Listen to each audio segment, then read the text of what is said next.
Welcome to Radio Bravery Live. This is Justin Bellshaw, your host. We are live, youtube.com/RadioBravery, facebook.com/RadioBravery, twitter.com/RadioBravery. Tune in live right now. You're listening to my PDX Police State intro. Weapons and impact rounds, rubber bullets, riding around on military police vehicles. They've got the horse brigade out as well. They're threatening anybody who's in the street resisting. They will use chemical deterrence.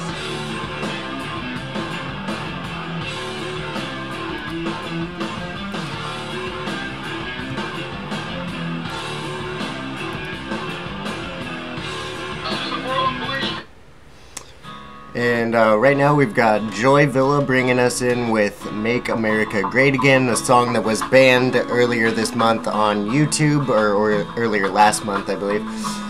So this song was demonetized, clearly because of the meaning and message, Make America Great Again. We can't have that. This is Radio Bravery Live, and this is a special report entitled Why Our President Trumps the Rest.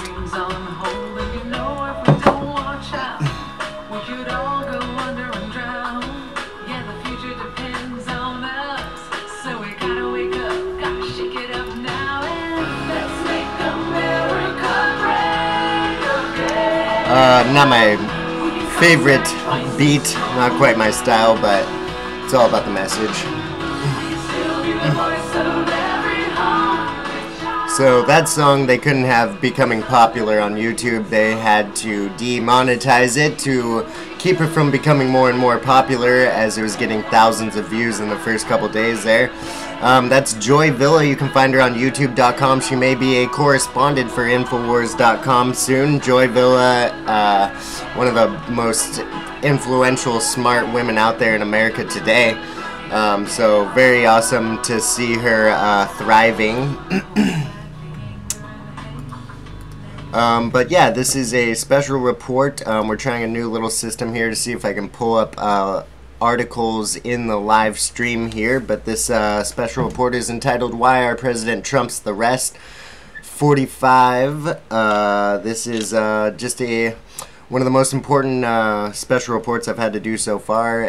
Pretty nerve-wracking to come out as a Trump supporter, but I am doing it finally after 9 months of fighting, admitting it, and admitting that I support what he's doing, and I support a lot of things he's doing. Maybe not everything, maybe not wanting to be his best friend, but that's irrelevant.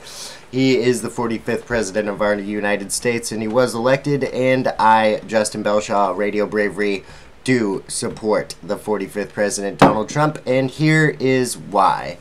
Let's go ahead and get this going here. So I'm going to pull up our first article.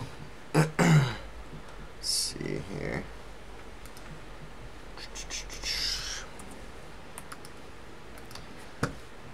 So the first article is from Time Magazine. Let's see. Let's scroll down here. I don't know if it'll let me. Okay, we might not be able to pull up the articles here, but if we can't pull them up, that's alright. We will still certainly talk about them. So this article is from Time Magazine, time.com. The Trans-Pacific Partnership is bad, a bad deal for American workers. Goes on with 4 just single, short, quick, to the point reasons why this is bad for the American worker. And they are as follows. Number 1, omitting currency rules from TPP will undermine all of its touted market opening benefits. Currency manipulation has already caused thousands of U.S. factories to close and millions of workers to lose their jobs. Number 2, the inclusion of corporate courts for investor-to-state dispute settlement is a win for global business. It could hurt U.S. automakers. Japanese auto manufacturers are thrilled with the new rules because TPP will reduce U.S. tariffs on cars and trucks Japan sends to the U.S. Number 4, it's unclear whether the labor provisions will benefit workers at all. Will there while there may be small improvements to the labor chapter, we have firsthand experience that rules are worthless without enforcement. So that is Time Magazine's breakdown of the Trans-Pacific Partnership. Now we can look at the RooseveltInstitute.org.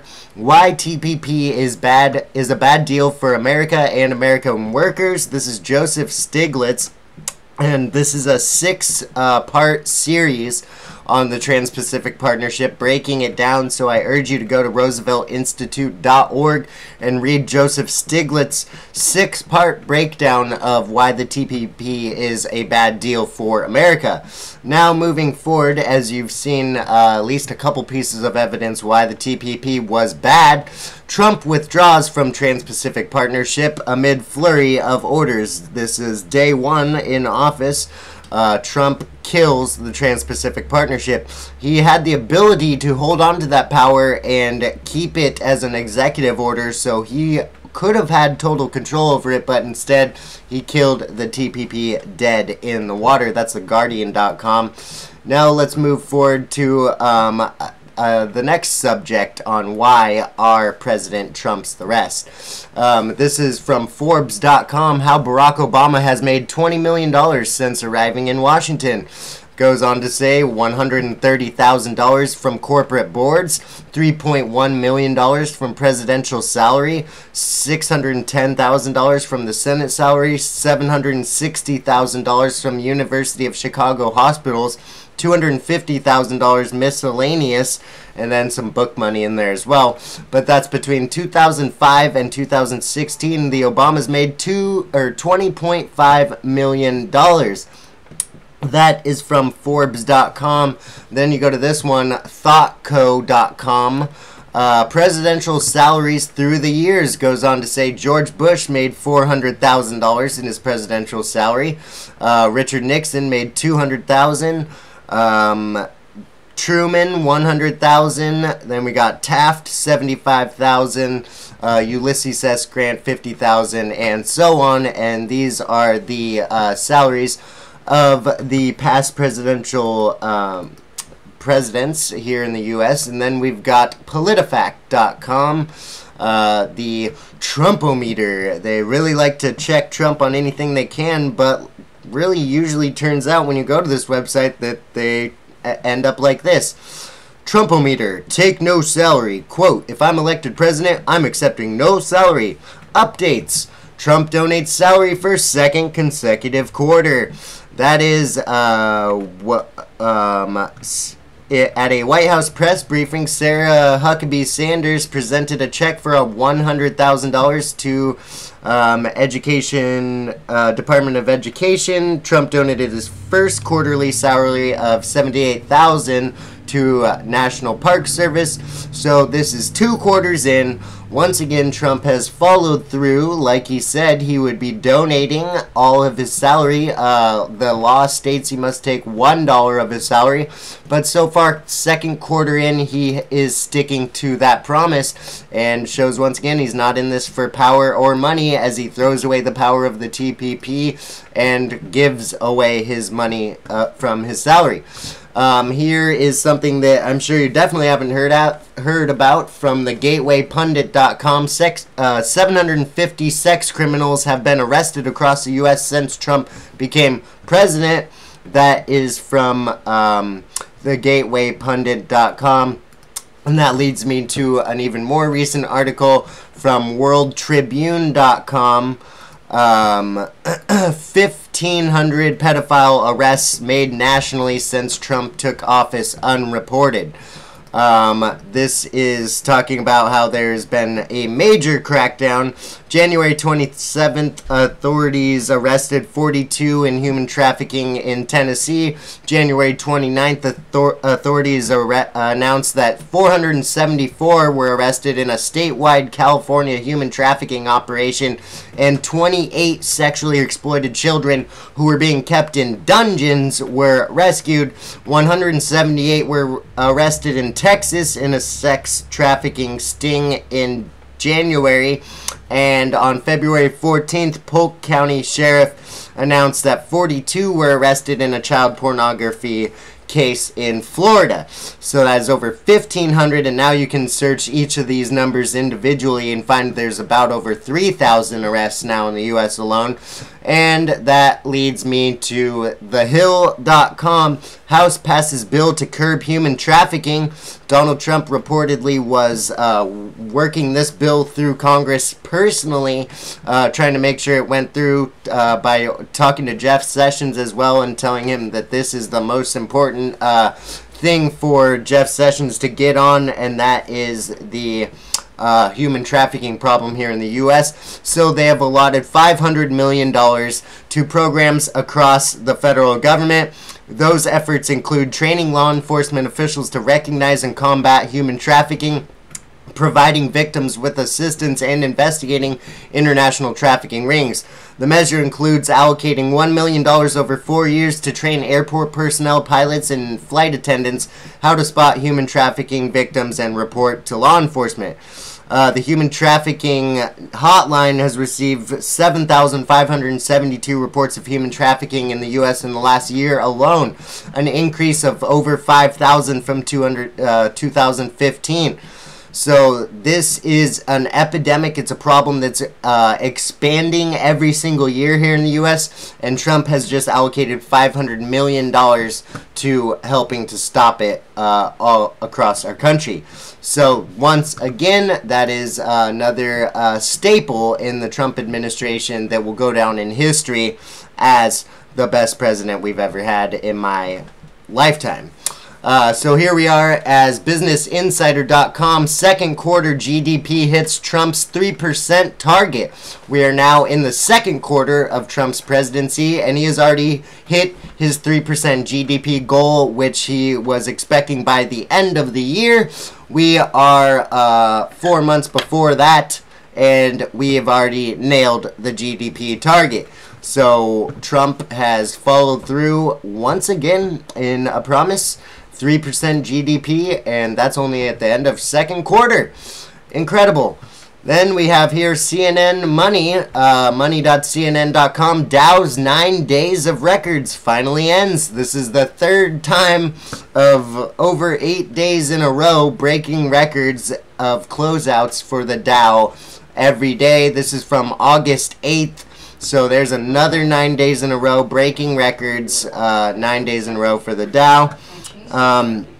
Then we've got this one, which I believe came out yesterday from Gallup.com, which is pretty much the biggest polling site in the world. If I can get it to load.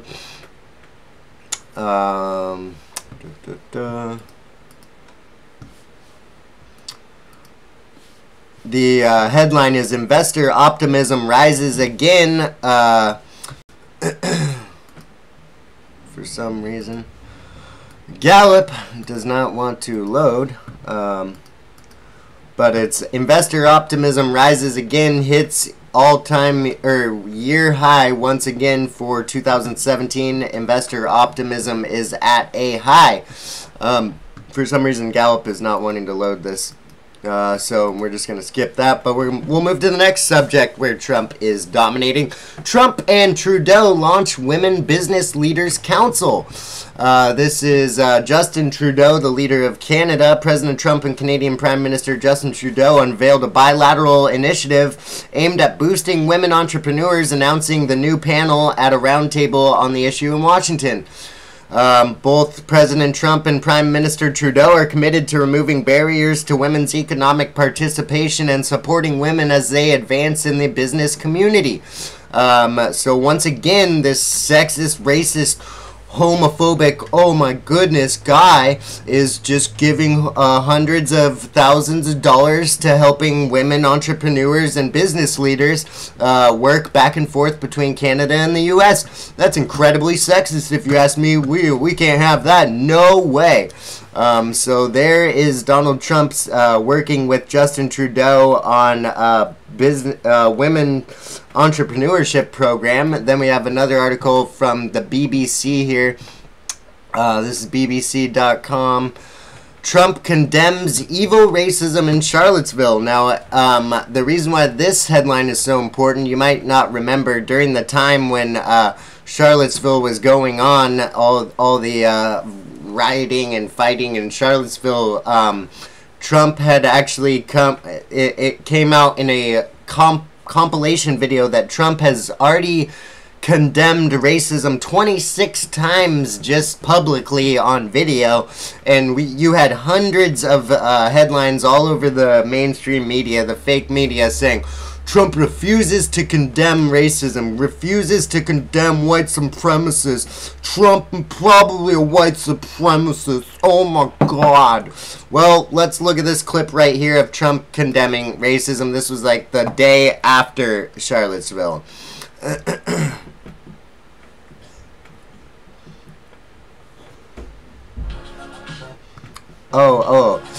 Not to mention, we already went through this. BBC.com has mandatory ads now because they can't pay for their own bandwidth. Here we go. Racism is evil, and those who cause violence in its name are criminals and thugs, including the KKK, neo-Nazis, white supremacists, and other hate groups that are repugnant to everything we hold dear as Americans. We are a nation founded on the truth that all of us are created equal. We are equal in the eyes of our Creator. We are equal under the law, and we are equal under our Constitution. Those who spread violence in the name of bigotry strike at the very core of America. 2 days ago, a young American woman, Heather Heyer, was tragically killed. Her death fills us with grief, and we send her family our thoughts, our prayers, and our love. So that is President Trump condemning racists, white supremacists, and bigotry. He's apparently done that 26 times. You can look up the compilation yourself. But I really like this one of President Trump calling out Antifa. Here's that video.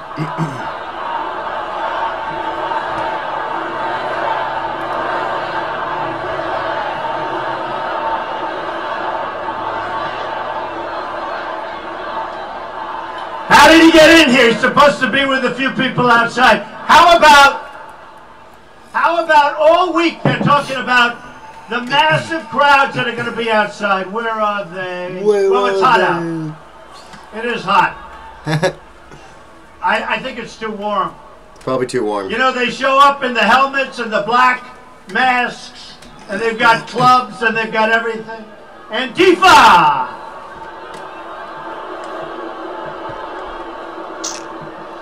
Antifa! That leads me to the dailymail.com. FBI and Homeland Security deem Antifa domestic terrorists. It's about time. As they warn of escalating violence between left and white nationalists. Federal officers launched a global investigation into Antifa last year to determine whether they start committing terror attacks or not, like, of course, right-wing counterparts are clearly doing every day. Department of Homeland Security formally classified their activities as domestic terrorist violence.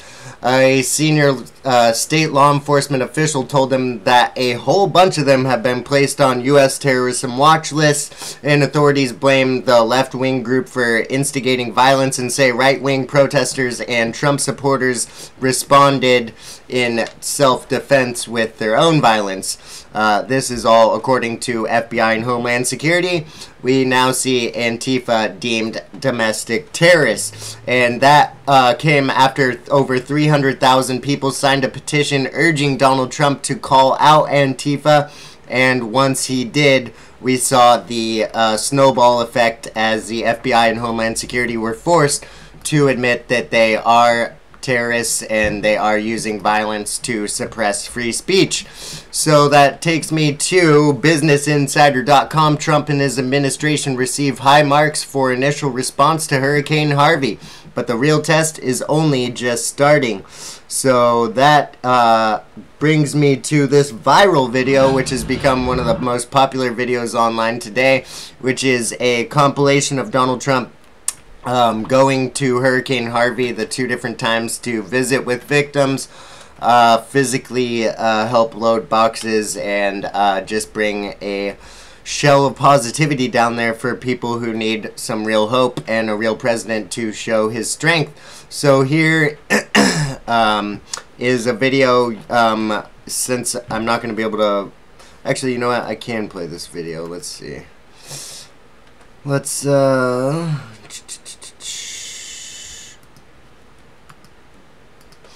So I'm going to play this video right now. The video is entitled, "This Viral Video Could Save America." And I'm going to pull this up on screen right now here. Dun, dun, dun, dun, dun. And this is Radio Bravery Live once again, youtube.com/RadioBravery. You are watching Why Our President Trumps the Rest. And here's that viral video of Donald Trump visiting. Hello, I'm Christopher Plummer, and I'm so excited to be sharing this new trailer for my upcoming movie, The Man Who Invented Christmas, which is... Well, let's see if we can get rid of that.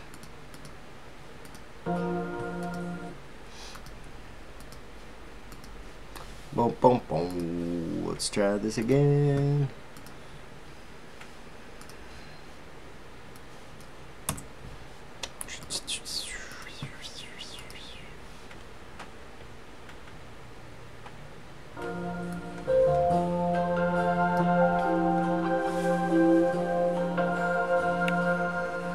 If tomorrow all the things were gone I'd worked for all my life, and I had to start again with just my children and my wife. I thank my lucky stars to be living here today. Where was Barack Obama, Barry Soetoro, during the hurricane in Louisiana last year? He was playing golf. He was not doing anything like this.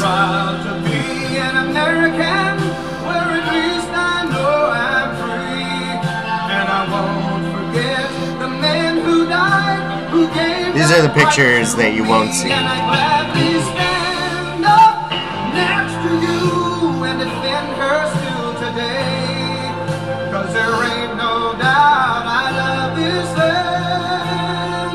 God bless the USA.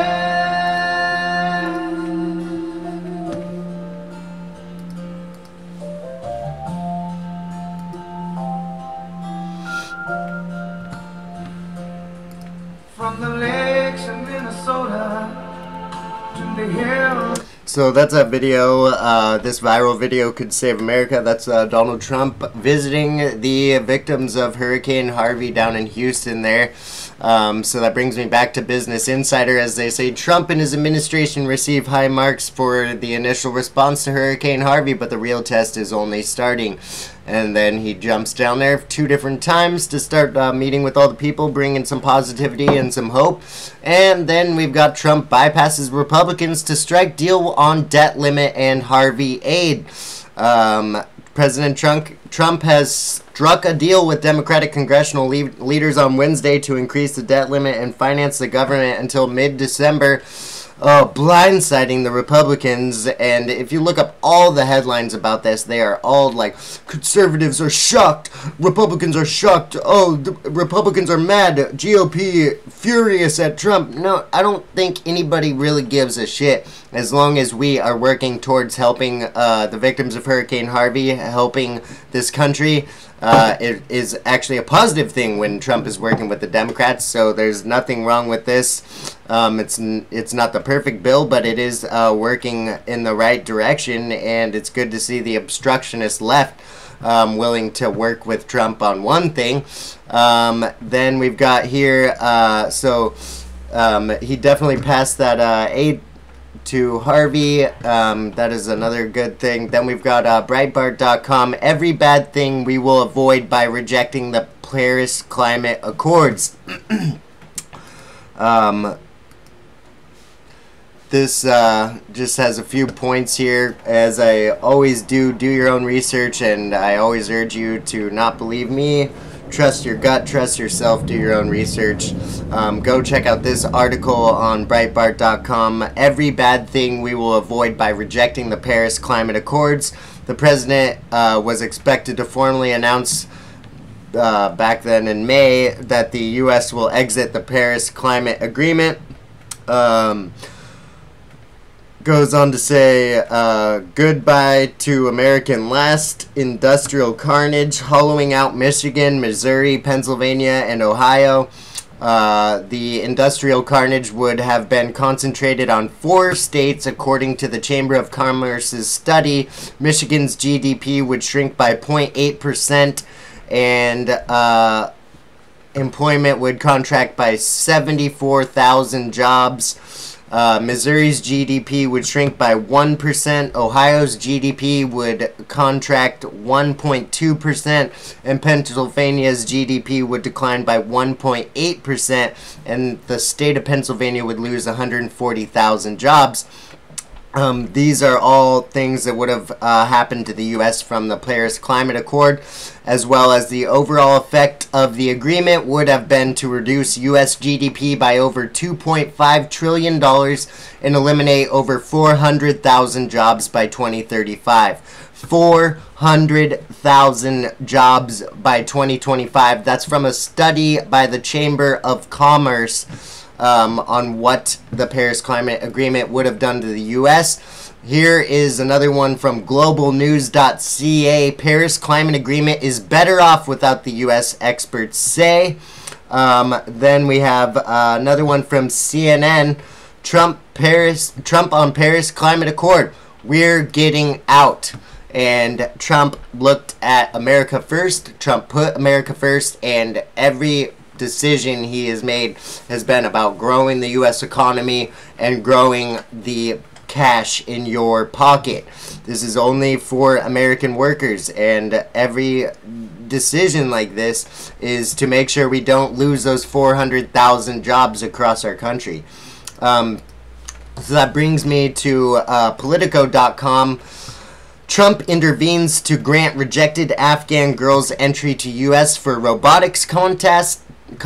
Another headline that you will not hear in the mainstream media, that there are numerous situations like this where Trump has stepped in and intervened to allow entry to different family members from other countries that are on the ban or whatever, which is not a Muslim ban. It is a Middle Eastern country ban to radical Islamic terrorist countries that 3 of those countries don't even have passports in their countries at all at the moment. So what you won't hear about is Trump personally intervening for girls like this, these young girls working on a robotics contest. As you will find, Trump is wanting to kick out illegal immigrants, criminal illegals, people who come here illegally and then commit another crime. These are criminal upon criminal upon criminal. It's a known psychological fact that if a criminal gets away with something, they're going to want to push the bar even further. So once you allow them to be a criminal, they're going to commit more crimes on average. So these people like these girls, people who have something to bring to our country, people who actually want to immigrate, who want to become part of our country, want to become an American and a free, independent person in this country, those people are always going to be supported. And as you see in stories like this, Donald Trump supports them too, and he's totally for bringing good people into our country who have something to bring. So that's Politico.com, and then we move to Donald Trump's sleeping habits. Did you know that Donald Trump sleeps on average only 4 hours a night? That ties into FoxNews.com. Freedom Caucus leader Trump making phone calls in the middle of the night on healthcare. This is a man who is up all night, works 20 hours a day to help put money back in your pocket, to help put money in the middle class, to help grow the middle class back up. After Barack Obama helped to eliminate the middle class for 8 years, we see Donald Trump working 20 hours a day, sleeping on average 4 hours a night. You know, I think to myself, shame on myself when I don't work 20 hours a day every day that I don't, because this man is 70 years old and working until the middle of the night, making phone calls at 2 a.m., you know, and then waking back up at 5 a.m. This guy is dedicated to our country. He's dedicated to his work, and he's dedicated to gains for you as he donates his entire salary every quarter. So that leads me to the picture of Donald Trump standing next to Rosa Parks. I'm sure you've already seen it and heard people trying to debunk it. Well, it couldn't be debunked. The Ellis Island Medal of Honor Award was given to Donald Trump in, I can't think, I believe 1981, I want to say. Or no, 1987. But either way, there's a picture of Donald Trump standing next to Rosa Parks and a few other people of color receiving the Ellis Island Medal of Honor. What is that, you may ask? The Ellis Island Medal of Honor is an American award founded by the National Ethnic Coalition of Organizations, NECO, which are presented annually to American citizens who have distinguished themselves within their own ethnic groups while exemplifying the values of the American way of life.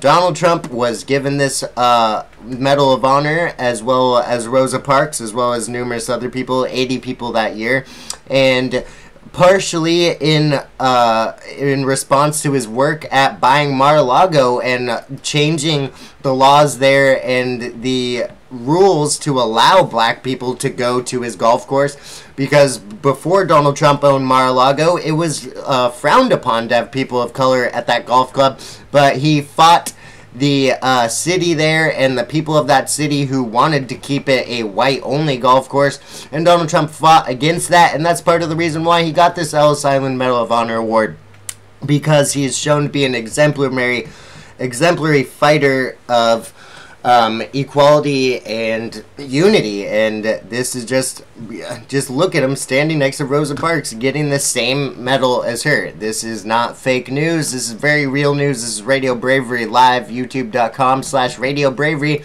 And again, you're watching the special report, Why Our President Trumps the Rest.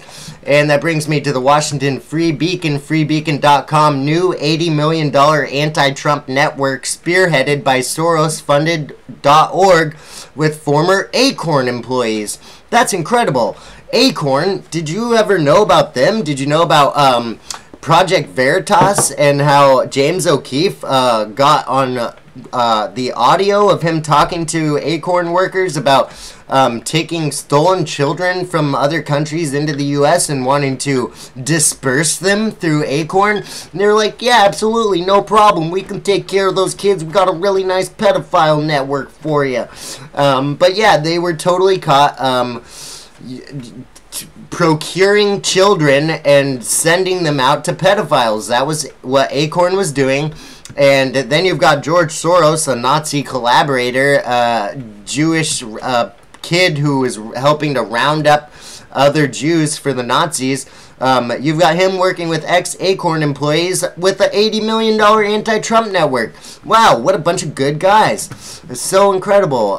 So you've got a Nazi collaborator and ex-pedophile company working together, $80 million against Trump. But, you know, if you're over the target, that's where you get the most flack, right? So that's why you will see like this, that Donald Trump is the most attacked man in the world today. This is Breitbart.com. 15 times celebrities envisioned violence against Trump and the GOP. Kathy Griffin beheads Trump in graphic photo. Madonna, I've thought a lot about blowing up the White House. Snoop Dogg shoots Trump in the head in music video. Robert De Niro, I'd like to punch him in the face. Josh Whedon, I want a rhino to fuck Paul Ryan to death. Shakespeare in the Park stabs Trump to death in performance of Julius Caesar. David Simon, pick up a goddamn brick if Trump fires Robert Mueller. Pick up a goddamn brick. Wow. Mickey Rourke threatens to beat Trump with a baseball bat. He can suck my fucking dick. Wow, what a mature celebrity quote. Man, Mickey Rourke, you're really on top. What was the last movie you're in? The Wrestler? Oh, man, yeah, oh, okay. Actress Leah Delaria, whoever the fuck that is, threatens to take out Republicans and independents with baseball bat after Trump wins. That's a really cute lesbian. Rapper YG threatens Trump with "Fuck Donald Trump" song. Marilyn Manson kills Trump in music video. Rapper Everlast warns Trump, "I will punch you in your fucking face." Larry Wilmore jokes about suffocating Trump with pillow they used to kill Scalia. Stephen Colbert's Late Show puts Stephen Miller's head on a spike.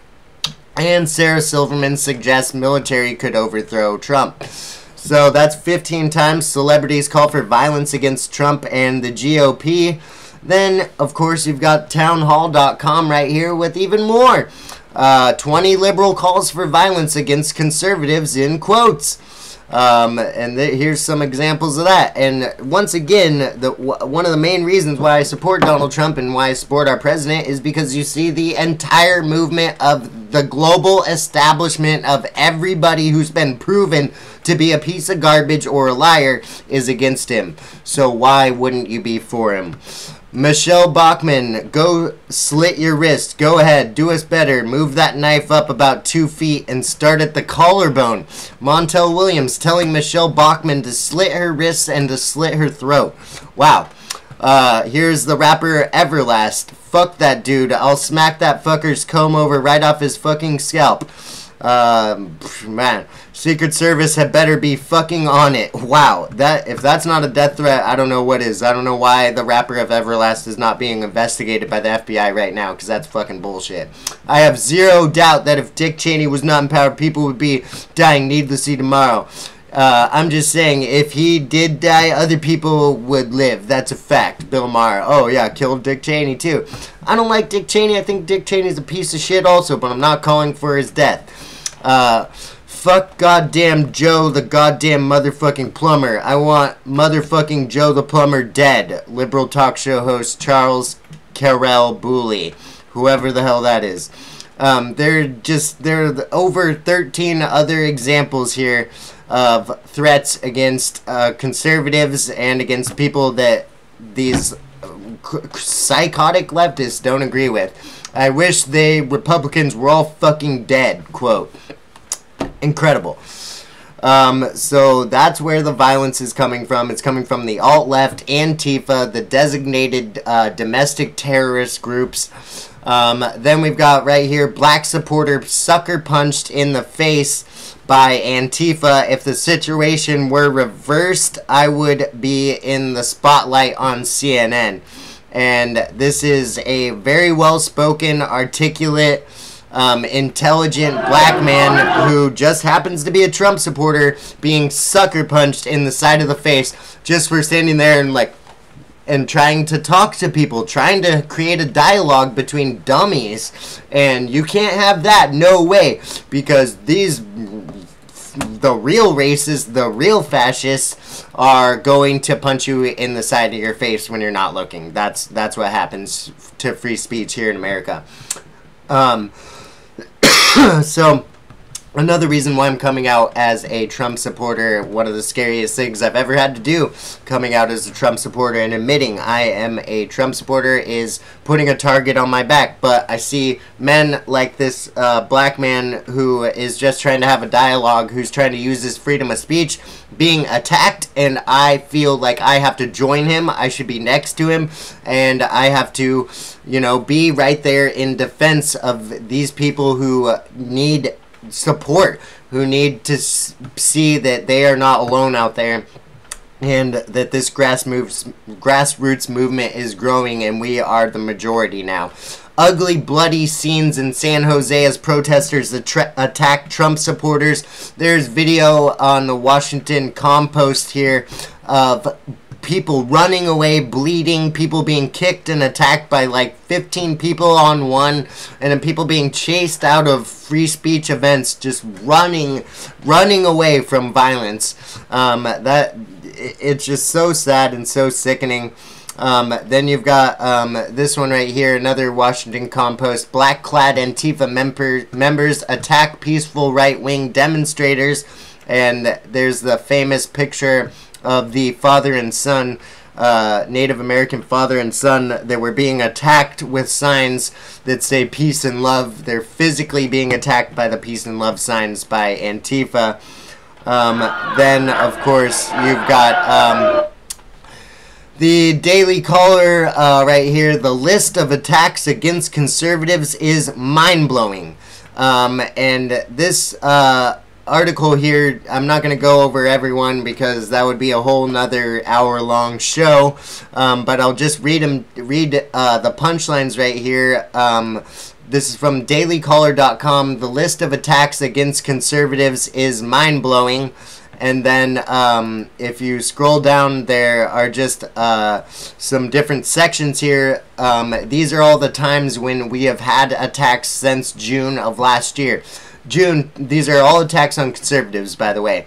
And once again, the reason why I'm making this special report and why the report is entitled "Why Our President Trump's Arrest" is to support all of these people who have been attacked in the last year.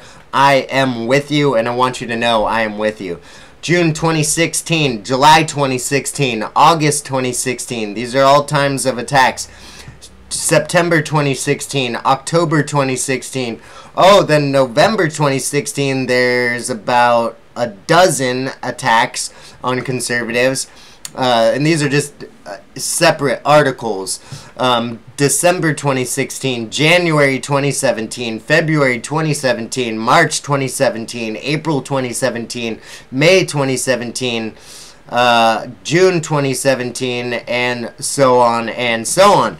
The attacks on conservatives just get worse and worse. They're not happening less, they're happening more, and that's why we need to stand together and hang together or hang separate. You know, that's the saying.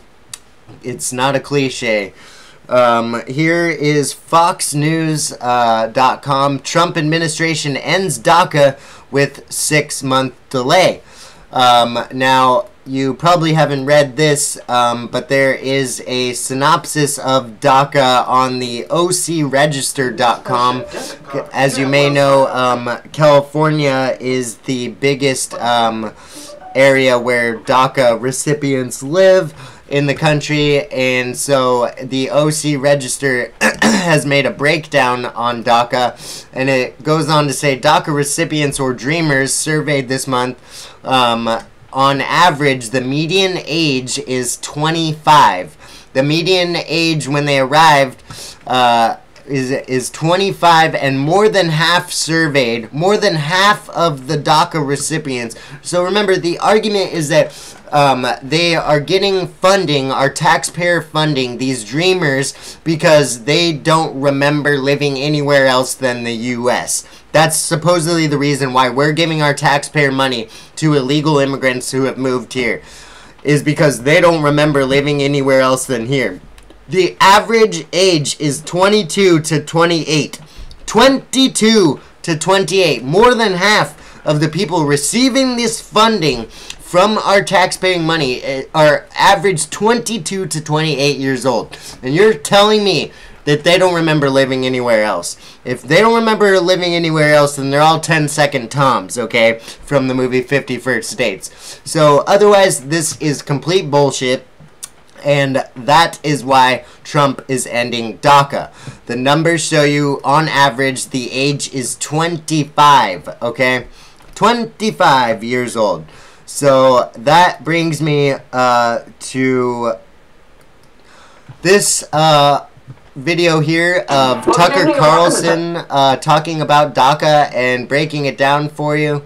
Why don't I pull this video up for you here in the live stream. This is just a little bit of Tucker Carlson's take on DACA and President Trump's move to end it. Here is Tucker Carlson from Fox News, the only Fox News host that I listen to besides sometimes Hannity. Well, good evening and welcome to Tucker Carlson tonight. The administration today announced it will suspend DACA. That's President Obama's program that grants special work permits and amnesty from deportation to illegal immigrants who arrived in this country as minors. You might think the move would set off a national debate about immigration, the pros, the cons, how much of it we're going to need going forward, but no. Instead, the educated classes became completely hysterical, lecturing the rest of us about the racism of the middle of the country. Watch this. We can think about the policy issues, but there's this kind of cultural undertow. That this is really red meat to his base, that it's really speaking to a kind of deep-seated cultural anxiety about the changing nature of the country. There are people who feel threatened by immigrants, and they're using this concept of unconstitutional as a shield. He might do away with DACA, which is another moral line that he would be crossing, which is something that would be enforcing, advancing a white supremacy agenda, and also against what majority of Americans want. Well, this isn't just demagoguery, though it is that. It's also nonsense. Whatever you think of the effects of DACA, no administration could continue it because it's illegal. U.S. immigration laws are pretty straightforward. If you're in the country illegally, you're supposed to leave. If you think that's mean or counterproductive or unfair, take it up with your legislators. Only Congress can change the law. The president is bound to faithfully enforce the laws of the United States. He or any president can simply invalidate those he doesn't like. Former Cabinet Secretary Gutierrez doesn't think this is a meaningful distinction, but if you want to live in a constitutional democracy where laws are more powerful than men, nothing is more important than that. But to our leaders, there is indeed something more important than that. Political power. They've concluded that mass immigration means new and reliable voters, and that means more power for them. If they need to subvert the rule of law to get that power, they will, and they have. In states across the country, politicians now actively boast about ignoring the law. They unilaterally declare federal statutes invalid in their cities. They bar ICE agents from buildings. They give driver's licenses and in-state college tuition to people who are here illegally. They refuse to prosecute immigrants for crimes that have nothing to do with immigration, in effect giving preference to illegals over their own citizens. Congress is a little better. They look away as the laws they pass are mocked and flouted. In 2012, Barack Obama decided to take this reasoning to its rational endpoint. He just openly ignored the law by creating DACA. That move was sold as a way to protect people who don't remember living in any country except this one. But like almost everything you hear from Washington, that was mostly propaganda. People who came here illegally at 15 were just as eligible for amnesty under DACA as those who'd arrived as infants. DACA beneficiaries were not supposed to receive benefits. Remember that? That turned out to be a lie, too. In New York, for instance, DACA recipients qualify for both Medicaid and cash assistance.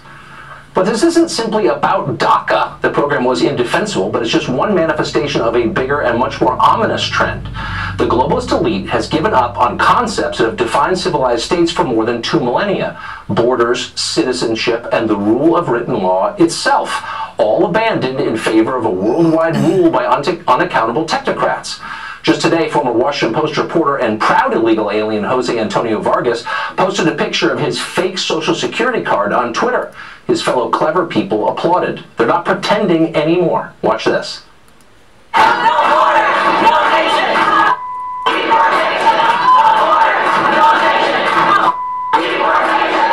We need to make it clear that immigrants and immigration are here to stay. You're about to graduate into a complex and borderless world. Secretary Clinton said this, take a look, quote, "My dream is a hemispheric common market with open borders sometime in the future." Is that her dream? Is that what she wants? Open borders, an open market? Yeah, Jake, I'm glad you asked it that way because I don't think we can dignify documents dumped by WikiLeaks. Right, that's fair. Is this document then, is it accurate? Did she tell Brazilian bankers that I have no way of knowing that. I have no way of knowing. Well, you could ask her. Yeah, you should probably ask her. So that's Tucker Carlson's take on DACA and how it has been ended and put back into the hands of Congress, so they have 3 months to decide on that. And once again, President Trump did not take executive action to kill it. He put it back in the hands of Congress, as the Constitution states. Unlike Barry Soetoro, the procurer of killing the Constitution, was constantly subverting Congress and doing everything on his own, Donald Trump is putting it back into the hands of Congress and the states.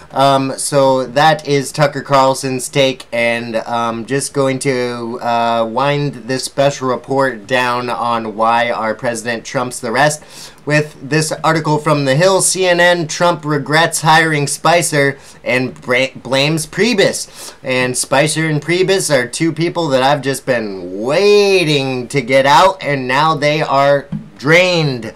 The swamp has been drained of Sean Spicer and Reince Priebus.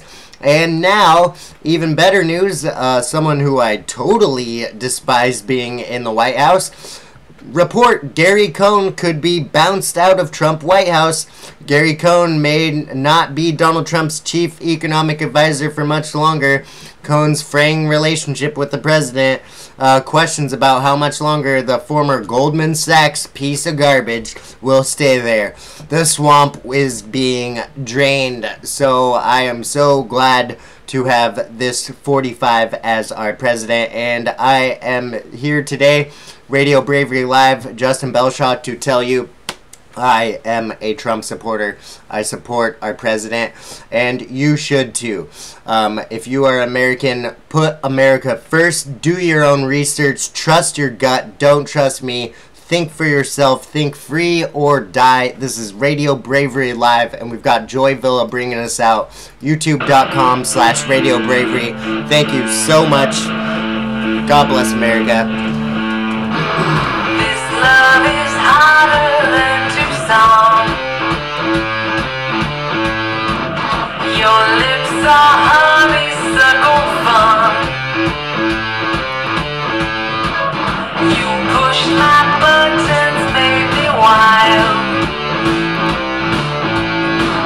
I couldn't quit you if I tried. It's automatic, it's automatic. I'm ecstatic, I'm ecstatic. They say you listen to what you're told.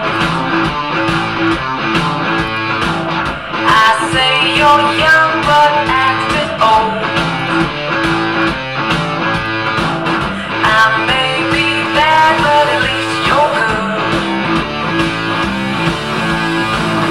Ain't lost a battle, knock on wood. It's automatic, it's automatic. I'm ecstatic, I'm ecstatic. Energy is rising up and it's calling me, and I'm on my way. This energy completes me and it's coming on, and I'm on my way. I keep a flower in my hair. The smell of